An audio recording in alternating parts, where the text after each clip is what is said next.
Hey everyone, we are live. It's Dan here from Collective Shout. So delighted for our fifth guest tonight, continuing the conversations, reimagining masculinity, conversations with men challenging porn culture. And today we have Eric with us. G'day, Eric. Thank you so much for joining. Thank you, Daniel. Excited to be here, man. It's good. Both of us still in lockdown. Eric's from Melbourne. So we're thoroughly enjoying this as a bit of a social outlet. But obviously today, we're going to have a conversation, touch on a lot of different areas. So to kick things off, I just give a little bit of an overview for those that don't know Eric, don't know what he's been up to with his royalhood in Melbourne, which I'm sure we'll touch on. But to give you a bit of an overview about Eric, so he's allowed me to share this. So he writes that after his fourth suspension in high school, Eric was given a holiday ticket back to his birthplace in Ghana. He was told it was a 3-week holiday. I love this story. A gift from his father. This so-called holiday became the toughest, most life-changing 7 years of his life. 7 years. Yeah. 7 years, he says, of living in poverty, isolation, and deep depression, which led him to a breaking point, which he may share a little bit on a bit later. He's now the author of 3 inspiring books and an award-winning social entrepreneur. His work has earned him a nomination for both the Pride of Australia Award and the Young Victorian of the Year. Recently, he was awarded with the African Australian Achievement Award for his contributions locally and in Africa. That's a lot and a huge, huge turnaround from obviously this path. Can we start off? Tell us, what was this dynamic with you and your dad? Like, how did that happen where you were tricked into a 3-week, holiday to Ghana? Man, well, I had 4 suspensions in high school. Got myself in the wrong crowd. Hey, we came from New Zealand to Melbourne, 97. Lived in Ringwood, and my year level at Ringwood Primary, I was the only African kid. So first day at school, racially bullied. And as a 10-year-old, like you believe the words that you hear as a 10-year-old, And so, yeah, man, it was tough. But what happened was I carried that hurt, that anger, that resentment into high school. And then what I wanted to do was I wanted to avoid being bullied. So I tried to find the toughest looking group, which I found just happened to be a gang. And so, everything from, becoming, smoking, selling cigarettes, and just, 4 suspensions, man, fights, violence, all that stuff you can think of, I was involved in. So my dad, said, hey, well, why don't you go for a break? I was like, heck yeah, because, I wasn't enjoying school. You can imagine the process and the emotions of 4 suspensions and, the looks you get from teachers and all that sort of stuff. So I was like, yeah, heck yeah. Anyway, I get there and yeah, man, 3 weeks ended up being 7 years. However, that was the best, the darkest and the best 7 years of my life, because that's when I discovered who I am and why I'm here on earth. And I think that my dad, till this day, I praise him for doing it, because it absolutely changed my life. And I think in today's society, there are a lot of young boys like myself that can veer off track, and a lot of it stems from wrong crowd. The longing to belong and to be accepted and to be in the popular. I know today's translation is a lot like, how many followers do you have and how many Facebook friends? Back you and I were in school, there was no Facebook. back in the Stone Age days. And so, but the foundation of all of that, though, is identity. When there is a lack of identity, you go wherever. And that's when it gets really dangerous. Yeah, that sense of belonging. Now, tell me, how old were you then when you landed in Ghana? So I was in year 8, but I was 13 at the time. Wow. Yeah. Now that's okay. That's pretty defining time, which is obviously big when we look at rites of passages and how pivotal those moments are for young boys. And yeah, I get that, there is that sense of like, who am I? Where do I belong? Where do I fit in? So that's extraordinary. And so that was the catalyst. What was it like to then come back here, and then kind of reintegrate again? Yeah. Well, obviously, in Melbourne, there's so much, more opportunities here than back home. So I ended up finishing high school there and came back and, did a diploma in accounting and bits and pieces here and there, went to college, all that sort of stuff. But I guess coming back, you know, one of the good things was that I was fully disconnected from all my friends because I actually didn't get to say goodbye when I was leaving. So when I came back, I mean, I could have done the whole Facebook search thing, but in hindsight, I looked back at the relationships and it was toxic. You know, there were friends that were peer pressuring me to go do this, go hit this person, go start a fight here. And I was just like, I probably don't even need to reconnect with them, which I never did, right? But yeah, so just coming back into it, finding once again a positive group of friends this time around to really surround myself in. I started getting into like the whole mentorship. Like I had like 5 mentors in 2010. I had like a spiritual mentor, like a relationship mentor, business mentor, just because I was I guess hungry to make something of myself and really, yeah, be set on the right track.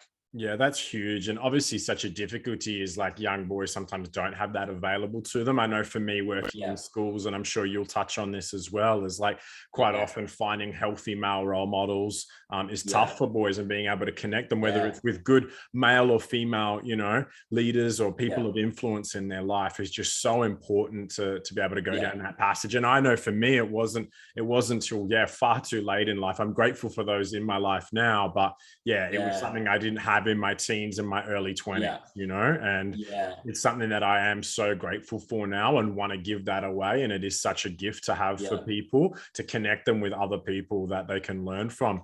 So from that, you know, like how did you then go? So it clearly seems like this is now like birthing in you this desire to obviously engage young boys. Do you want to tell us a little bit about the royalhood and kind of the journey for you then to go leave that kind of lifestyle and then want to pursue something more life-giving and obviously sow into other young boys, like, and their lives kind of reach them so that they don't go down that path that you were heading down? Yeah, well, I guess, and I never really saw it, but just as you've really well articulated that, you know, having good people around you, I never really pinpointed that was like one of the biggest things. I think in today's generation, we see a lot of young people that follow people on Instagram without realizing that they're actually being mentored. Absolutely. You know, because their language, their tone, the clothes they wear, right? You got their values. Their value. You got a whole generation of girls dressing up like Kardashians, like you know what I mean? So there's this indirect mentoring that's actually happening without the kids though knowing, oh, this is why I do this. This is why I believe in this, you know? And so for me, to be honest, the journey was in some ways accidental. I had a friend who was a chaplain at a school, asked me to come and speak in 2010. So I went there and I was just like, rah, rah, rah, rah, rah, rah, rah. In other words, I had no idea what I was doing. That's great. I was like a little pep talk. But I got off the platform and he just sat down with me over coffee and just said, hey man, I know your story. I know how powerful it is. And I know the whole suicidal attempt and finding the right group of people. And I just, next time you come back, I want you to really touch on those key things. So I did that over and over and over and over for, you know, like 7 good years. I was in schools speaking, obviously to mixed, but also then obviously to boys specifically. So in 2017, I really went through a season where I had some close relationships with some younger boys, you know, through different youth groups. And what I was hearing was just the disrespect in their homes to their parents, man. You know, and then also when I was sitting next to them on Instagram and they going through their feeds, you got bikini models every second, like, you know, person that, you know, they're scrolling. I'm just like, and so all of that sort of put together was really when I thought, you know, I want to put together a program that can really help boys navigate these years, because these years actually set you up for the rest of your life. And one example, when I got married, a year after, I was in front of a marriage counselor because I had some baggage from my teenage years that I never dealt with. And so what I wanted the program to sort of facilitate is to help boys deal with that sort of stuff now, help them reframe their mindset, the way they think about stuff, their relationship with their parents, their mom, right? Because the way you treat your mom today is going to impact the way you treat your spouse in the future. And so breaking all that down into like a 10-week program, we call it the Royal Hood. And it's a place where young people discover their crown, which is their identity, well-being, and confidence for the future. And so throughout the program, I get to walk alongside these young boys. And obviously, one of the key things that we talk about and work through to overcome is pornography and lust. You're right. Okay. Yeah. It's huge. Huge. I'm so pleased that you're doing that. That's encouraging. Yeah. And obviously so needed for the boys. You obviously have touched on quite a bit there. I hope you don't mind me saying it and just acknowledging it for anyone obviously listening in. You obviously mentioned that you obviously experienced an attempt, to take your own life. Is that something you're comfortable sharing? And just for those listening, I just want to acknowledge obviously that's something that could be triggering and hard to hear. So obviously mindful of that right now. And obviously, Eric, feel free to share whatever you want, but that's obviously something that you speak about publicly. Yeah, it is, and obviously, I like to structure it in a way where it focuses on the positive and how I overcame. And so I think how I got there was a lot of toxic words that were spoken over me by friends in high school, and bullies as well. And I was told, for example, that because of the color of my skin, I will never achieve anything. Oh, and so fast forward 5 years, 2002, here I am hating life. And then that thought, guess what, comes back in. So one of the things that I actually talk about is the power of words, because words kill more people than bullets do, especially in Australia anyway, right? And so that was one of the words that actually came through my head that sort of led me to a certain action. And so for me, really turning my life around, I began to realize that identity is at the core of who we are. When I have this phrase that I say is that it's not what people call you that matters. It's what you respond to. So if I was the same kid back then and I'd being told all those things, it really wouldn't have an impact on me. Whereas then, because I didn't have an identity,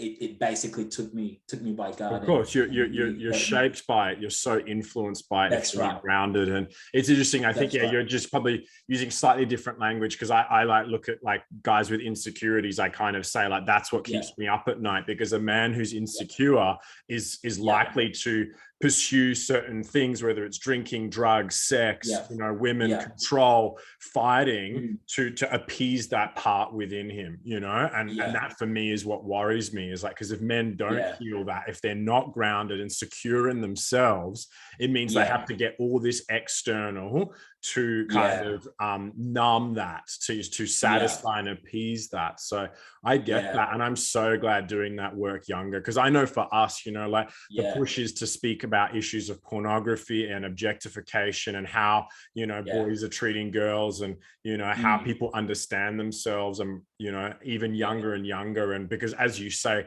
the cultural influences are so significant right now, that to be able to push against them and to create enough space where people can reflect on what's actually shaping me, from my friends, as you've obviously highlighted, to the culture. For you, like, can I ask, like, when did you start recognizing that pornography for these young boys? You were saying like you obviously saw them scrolling. What else has been your experience in terms of them coming to you or sharing, or how have you discovered kind of the impact of that along this journey of the Royal Hood?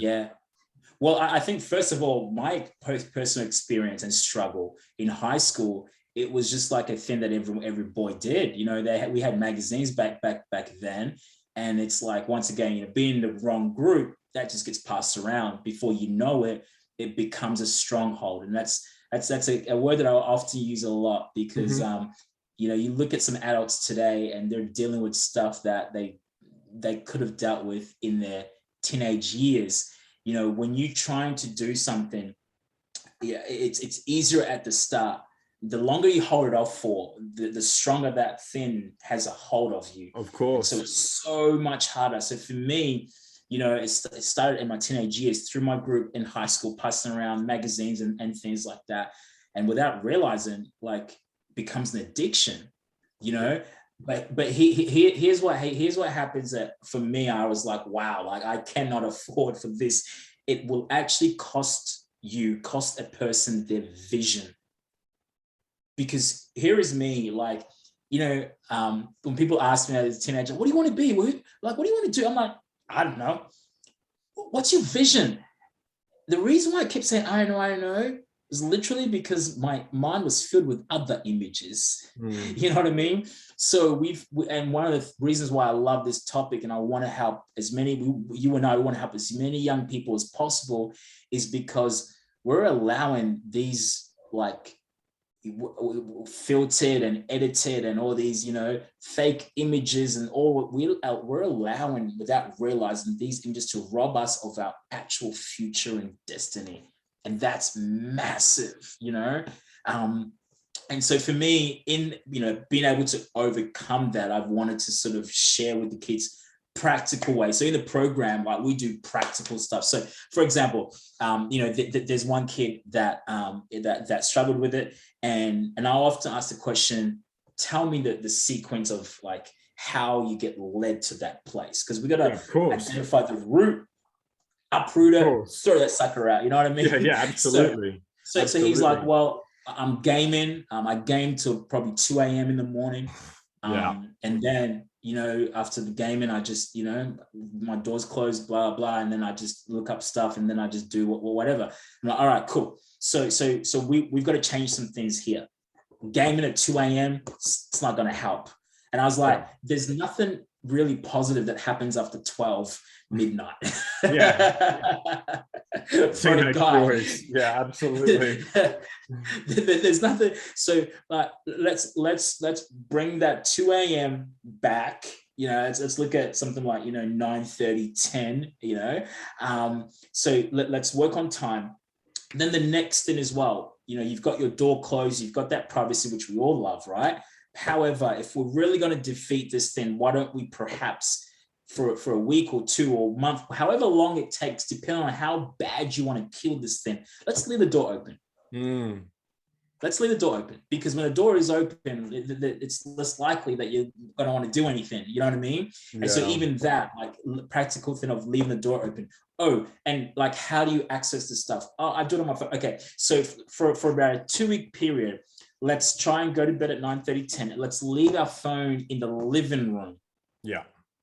And this is just because I'm a practical guy. Like, I don't. Yeah, I get it. This is the way that you can actually get, because there's no point learning and reading if you don't actually do practical. You have to do something ultimately. Can I ask though, because I'm with you, like, on the practical stuff and all the kind of programs that I refer people onto, because I obviously just come in and do workshops. We unpack it. We look at the research. We look at the evidence that's been produced. We talk about stories, and I check in with the students and see, is this what's going on? They say yes, but it's obviously not an ongoing thing. And I point to other programs, and there really is practical things that you have to do, because you're trying to reboot your brain. You're trying to reboot at your imagination, your appetites and desires. And sometimes you actually have to do things that, start your habits afresh, just like if you were trying to change any diet or any physical activity.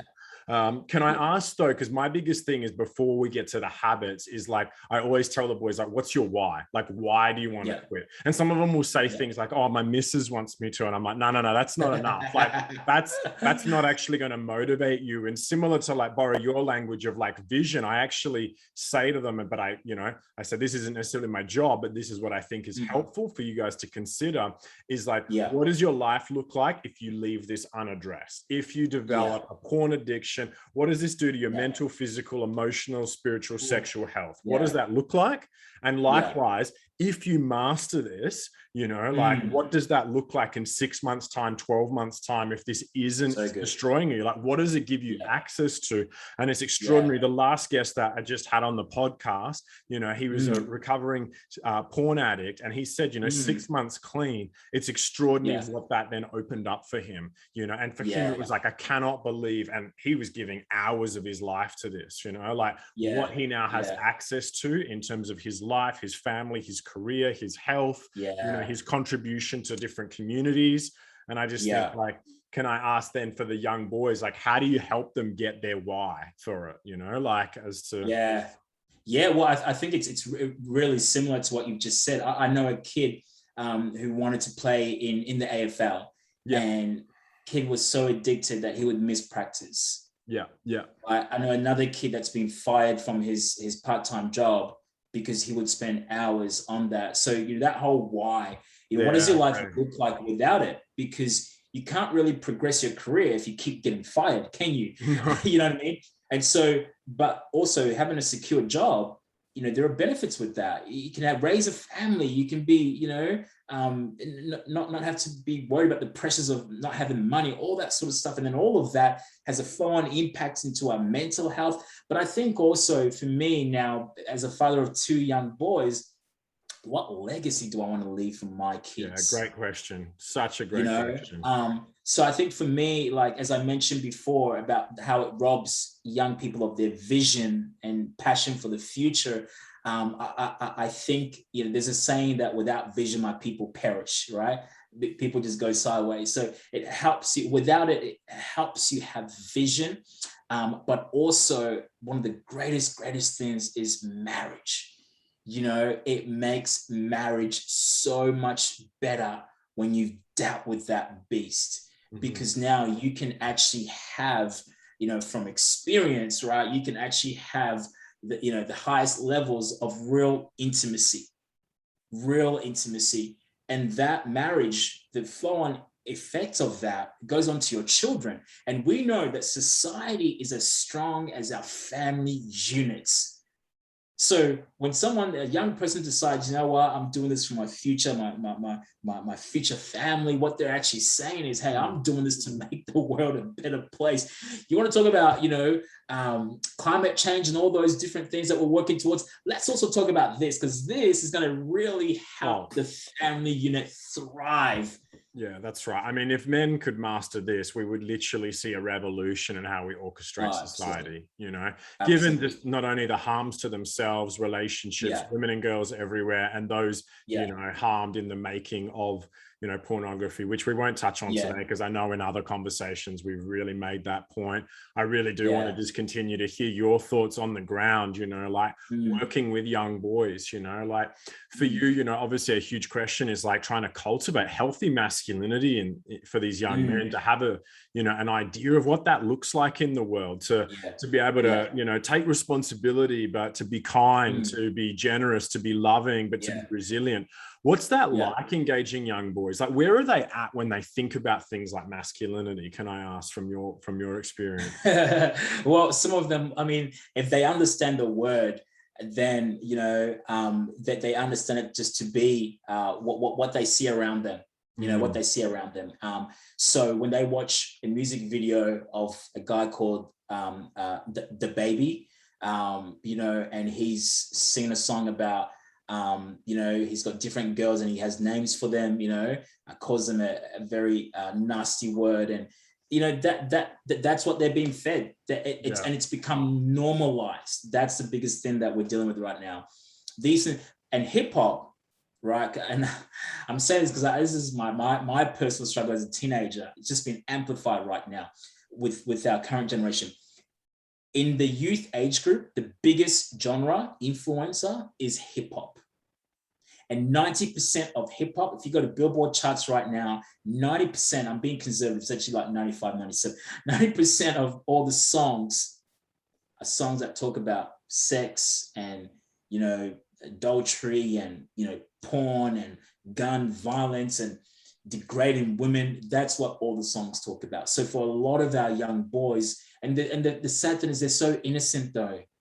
Yeah. If they haven't had someone like yourself come in and talk about it, that they're so innocent. And when they hear it being fed for the first time, it's like me being racially abused for the first time. They just believe it and it becomes their mindset. So now they go to their classroom and guess how they talk to their girls, their peers. They come home, they see their mom does something, and then they blurt out the B word, and it's like, hey man, that's not on. And so for me, it's really going through those different pillars that are set up to negatively influence our young boys and actually breaking that apart to then say, hey, when it comes to mom and dad, how can we honor mom and dad? Well, how do we actually say thank you? Like, how do we, all of those little practical things, once again, is what we embed and we give them practical activities to actually do. So in our group, the boys write a letter to mom, and they read it out to mom as well. I love that. Thanking her for the things that, you know, she's done for them. And you know what? A lot of these boys also come from single parent homes where mom is raising 3 boys. Yeah. She's already got enough on her plate, let alone now 3 boys now disrespecting her. So it's a major crisis. But I'm so thrilled because some of the boys that we've worked with, my goodness, they have stepped up. Just last week, I had a mum from Queensland let us know that she was studying for her next exam coming up soon. Single mum, and the kid just brings out a cup of tea for her mum. I know you're feeling stressed. Here's a cuppa. You know, and she was like, stuff like that never used to happen. You know what I mean? That's wonderful. I was going to ask you about some hope-filled stories. So thank you for touching on that, you know, because this is the stuff that I love to celebrate. Whenever I work with a school, I always bring up, you know, the boy who's been so engaged and insightful and polite and respectful with what he's contributed all day. And I want to celebrate them, you know, like, and that's the biggest problem, because as you've said, I don't listen to hip hop music. I listen to Johnny Cash, but you know, it's like, what does he talk about? So many good things. But you know, like you look at what they're faced with and shaping them and what is celebrated in culture. And it doesn't, you know, it's going to take so many isolated incidents of, you know, your work and, you know, other people's work engaging youths and families and teachers who actually celebrate healthy demonstrations of what it is to be a man in the world, you know, who respect women, who humanize women. And I love what you said as well about like writing a letter to mum, because again, I'm really committed to any kind of activities that we can do that humanize other people, in particular for boys to do as many things as possible that require thoughtfulness, reflection, and therefore like empathy and humanizing, whether it's their mum or the women in their life. And that's why I love to hopefully bring the young boys and young women together to humanize one another, in particular the boys to humanize the girls, because they live in a world that just objectifies and dehumanizes women. You know, it reduces them to their body parts, their desirability, and other far more crass things that I'm not going to mention here. And so like, it is a challenge that awaits all of us. So I love hearing that. And there's so many different ways. Like that's just one beautiful example of how we can do this. And it's just the collective of it, of all men and all people getting together to try and celebrate and do and create those opportunities for boys to honor and respect women, which I think is just wonderful. Have you got any other stories? Because like, that's something that I'm just like, that's a really good reflection. Would love to hear any other things that you do in that space to cultivate that and those attitudes that we want to see. Well, one of my all-time favorites is another kid from Queensland that flew down with his mum this year to our graduation.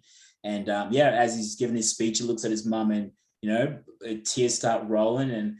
And I was like, what's going on here? What's about to happen? And he's just like, you know, before coming into royalhood, mum and I used to fight. Mum and I used to argue every day. But since being in the program, we have not argued or fought once.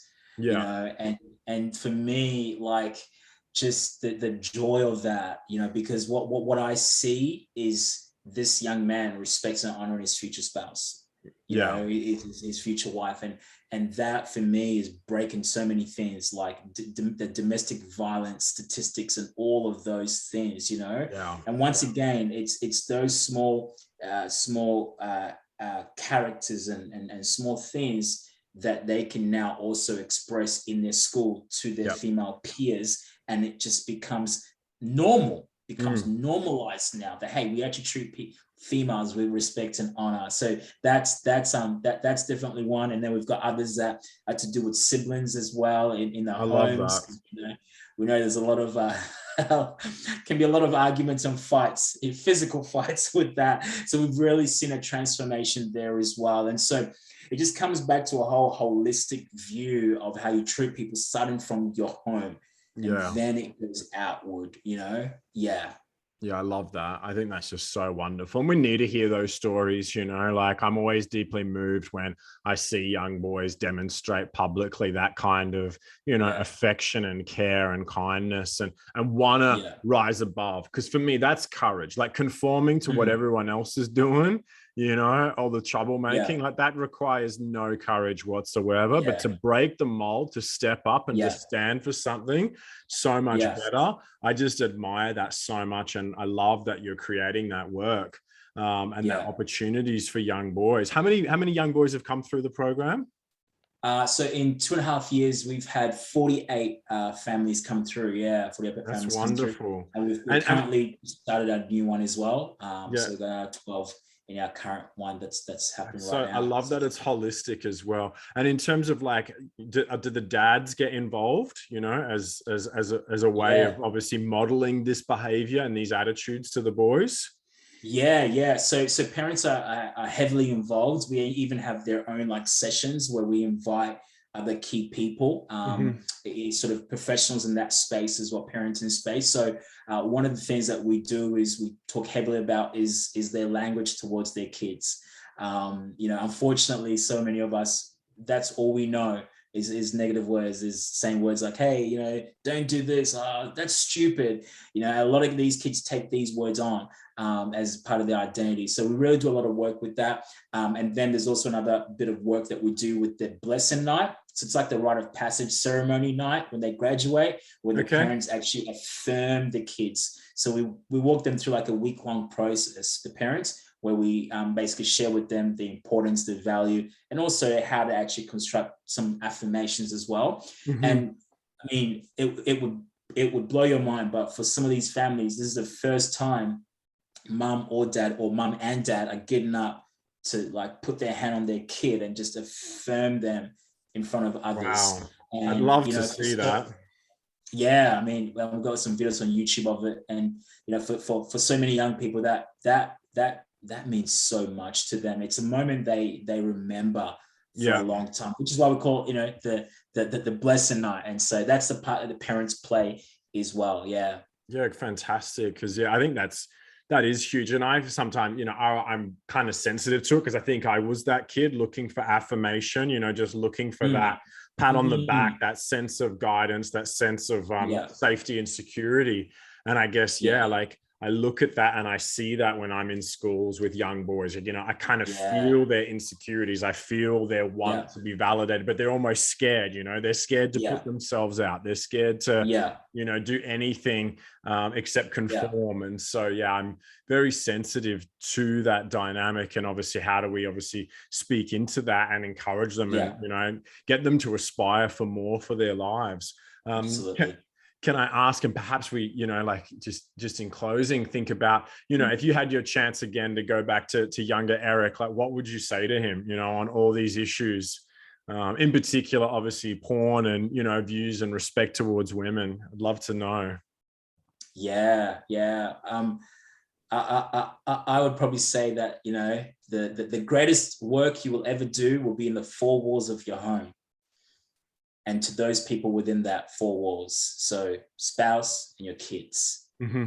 Because if you Yeah. can transform that unit, you will transform society, you will transform the world. Hmm. Hmm. Because even with the kids, you're now sending out kids to school, your kids to school, who have a firm foundation of their identity, who feel loved, they belong. There's a saying that hurt people hurt people. Yeah. So hopefully my kids won't have to bully any other kid to take it out on someone else, Yeah. right? Because they're loved, they belong, and all they want to do is just love and affirm other kids as well. And so that's probably what I would say. I've seen a lot of even the boys that have come through a program.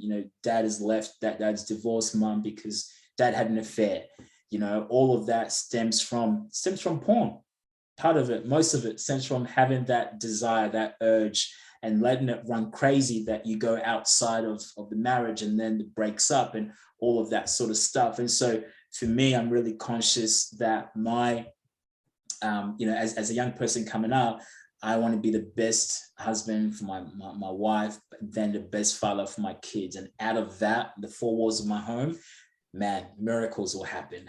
Yeah. That's lovely. That's lovely. Absolutely. Yeah. And I get that. I get that. And I so appreciate that, because obviously so much of this is young boys, like not having those opportunities, like, Yeah. and how important it is to have either good role models or dads around, to guide them and show them. And I love hearing your story and how that's now such a value for you and kind of, a foundation for you going forward for your family and obviously something for the boys to think about, and I know for me, that's the challenge that I say to the boys. It's like, how do you want to be regarded? Like, how do you want to see yourself? How do you want your mates to see you, the women in your life, like, do you want to be known as the sleaze bag, the creeper, or do you want to be known as the respectful guy who's building his character, who's thinking about how he conducts himself and chooses his words and chooses his actions as a result of that? And I get it, they're boys, they're going to play, they're going to take risks and stuff like that, but I don't ever see that as a justification or as not a reason to expect so much from them. The classic, like, boys will be boys. It's kind of so anti-male because it kind of expects bad behavior from boys, but it's like, they can be boys and full-bodied and like live and take risks, but not at the cost of being disrespectful, not at the cost of demeaning women, and doing these sorts of things. And so, like, for me, I think where you and I are aligned is like this notion of, or in lots of places, but like, we obviously see the utmost potential in young men.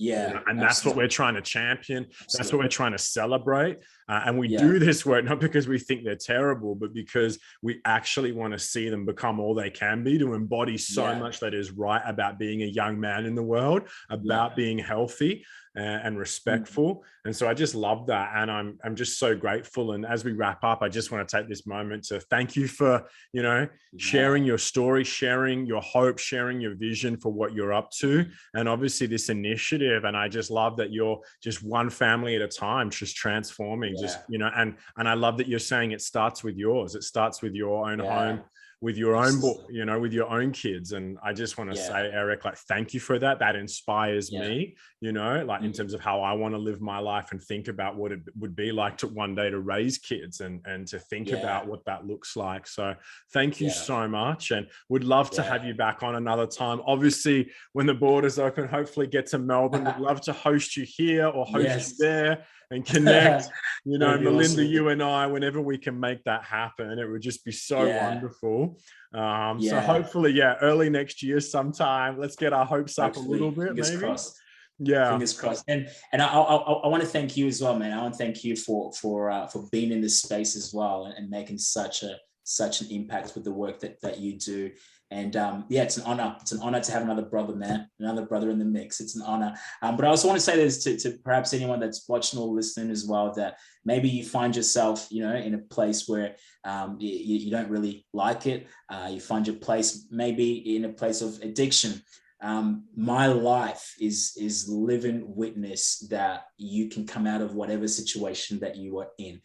I'm it's not something that I've read in a book. It's something that I've lived throughout my life. And so being told that I was ugly, being told this, or doing this, doing that, where I am today is absolute, testimony to any single person out there that thinks, what does my future look like? What am I going to do one day? Am I going to have a family? All of those things, I can guarantee you right now, there is so much on the other side of you breaking free from perhaps addiction or even negative thinking. There is so much that is awaiting you. Your best life absolutely is awaiting you. So I hope you do discover that. Awesome. Thank you so much, Eric. And talk to you soon. That was awesome. Pleasure, Cheers. Man. Bye-bye. Awesome. Thanks, Daniel.